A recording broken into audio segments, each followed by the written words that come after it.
My son Carter was born October 2021.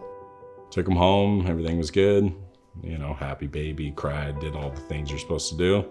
We had a great Halloween together and Christmas, and everything was great and normal. And then New Year's Eve is when we saw the first seizure. We went to the hospital and didn't come home for 2 months. The whole time we're in the hospital, we're thinking we're gonna find something to stop this. But every day that went by, we were just more hopeless.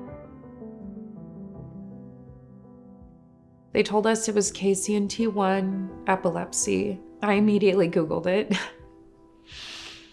And when you Google it, it's really bad.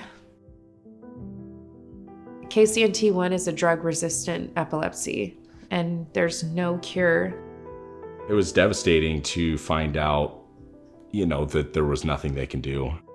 They didn't really have much to tell us on what do you do moving forward, because they barely know about KCNT1 at all.